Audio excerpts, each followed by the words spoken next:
அன்பார்ந்த சகோதர சகோதரிகளே, உங்களுக்கும் உங்கள் குடும்பத்தில் உள்ள அனைவருக்கும் சமாதானம் உண்டாவதாக.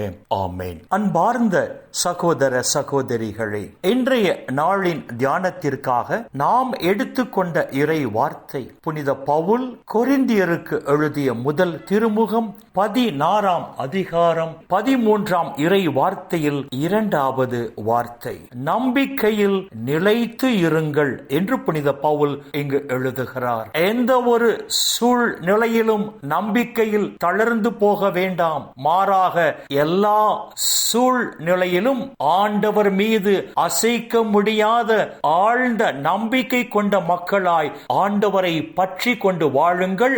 அப்பொழுது இம்மையிலும் மறுமையிலும் நீங்கள் வெற்றி பெற்ற மக்களாக வாழ்வீர்கள் என்று புனித பவுல் இந்த இறை வார்த்தைகளில் சொல்லுகிறார். ஒரு சூழ்நிலையை பார்த்தவுடன் நமக்குள் பயத்தை, பதற்றத்தை கொண்டு வருவது சாத்தான். ஆனால் அந்த சூழ்நிலையை பார்த்தவுடன் நமக்கு நம்பிக்கையை கொடுத்து, நமக்கு தைரியத்தை கொடுத்து, நம்மை சரியான பாதையில் வழி நடத்தி செல்பவர் பரிசுத்த ஆவியானவர். எனவேதான் நம்பிக்கை பரிசுத்த ஆவியின் கனிகளில் ஒன்றாக சொல்லப்பட்டிருப்பதாக புனித பவுல் கலாத்தியருக்கு எழுதிய திருமுகம் 5ஆம் அதிகாரம் 22ஆம் இறை வார்த்தையில் நாம் பார்க்கிறோம். பரிசுத்த ஆவியால் ஆட்கொள்ளப்பட்டு அந்த பரிசுத்த ஆவியின் தூண்டுதலுக்கு ஏற்ப வாழ்கிற மனிதர்கள் துன்பத்தை கண்டு கலங்க மாட்டார்கள், பயப்பட மாட்டார்கள், சோர்ந்து போக மாட்டார்கள். மாறாக பரிசுத்த ஆவியால் முற்றிலும் ஆட்கொள்ளப்பட்டு பரிசுத்த ஆவியின் தூண்டுதலுக்கு ஏற்ப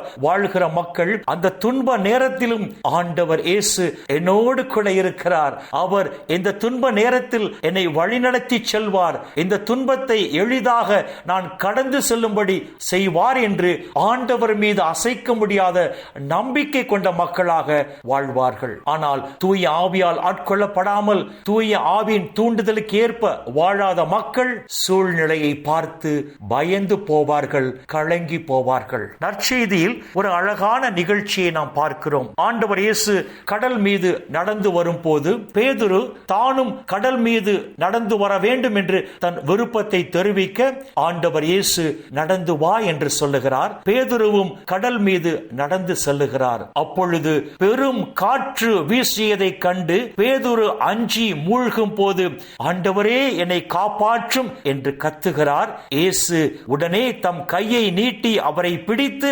நம்பிக்கை குன்றியவனே ஏன் ஐயம் கொண்டாய் என்று பேதுருவை பார்த்து சொல்வதாக நற்செய்தியில் பார்க்கிறோம். பேதுரு கடல் மீது நடந்து செல்லும் போது தூய ஆவியால் ஆட்கொள்ளப்படாத நிலையில்தான் அவர் கடல் மீது நடந்து செல்லுகிறார். எனவேதான் பெரும் காற்று வீசியதை கண்டு அவர் அஞ்சி கலக்கமுற்று அவர் கடலில் மூழ்க போகிறார். ஆனால் அதே பேதுரு தூய ஆவியால் முற்றிலும் ஆட்கொள்ளப்பட்டு தூய ஆவியின் தூண்டுதலுக்கு ஏற்ப வாழும் போது எல்லா சூழ்நிலைகளிலும் ஆண்டவர் மீது அசைக்க முடியாத ஆழ்ந்த நம்பிக்கை கொண்டவராய் ஆண்டவரையே பற்றி கொண்டு வாழ்ந்ததாக திருத்தூதர் பணிகள் நூலில் நாம் பார்க்கிறோம். அன்பார்ந்த சகோதர சகோதரிகளே, இன்று நாமும் பரிசுத்த ஆவியால் ஆட்கொள்ளப்பட்டு அந்த பரிசுத்த ஆவியின் தூண்டுதலுக்கு ஏற்ப நாம் வாழ்வோம் என்று சொன்னால் எந்த சூழ்நிலையிலும் நாம் கலங்க மாட்டோம். மாறாக எல்லா சூழ்நிலையிலும் ஆண்டவர் மீது ஆழ்ந்த அசைக்க முடியாத நம்பிக்கை கொண்ட மக்களாக அவரையே நாம் பற்றி கொண்டு வாழ்வோம். அப்பொழுது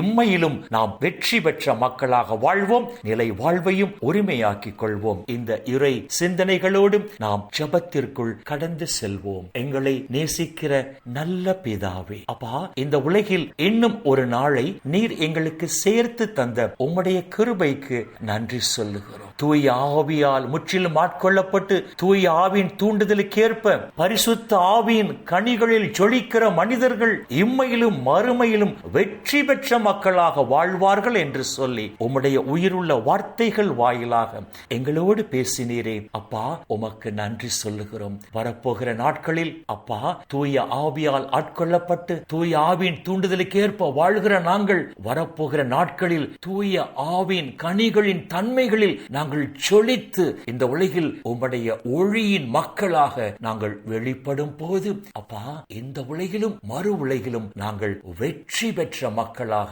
வாழும்படி செய்வீராக. அப்பா பிதாவே, இந்த இறை செய்தியை கேட்கிற எல்லா மக்களையும் அவர்கள் குடும்பங்களையும் விண்ணக ஒளி பீடத்திலிருந்து தேவரீர் நிறைவாக ஆசீர்வதிப்பீராக. அப்பா பிதாவே, இந்த இறை செய்தியை கேட்கிற உம்முடைய பிள்ளைகள் உம்முடைய நிறைவான ஆசீரால் மன நிறைவோடு, மன மகிழ்ச்சியோடு, மன அமைதியோடு, நலமோடு வாழ கிருபை செய்வீராக. இயேசுவின் பரிசுத்த நாமத்தில் ஜெபிக்கிறோம் நல்ல பிதாவே. ஆமேன், ஆமேன், ஆமேன்.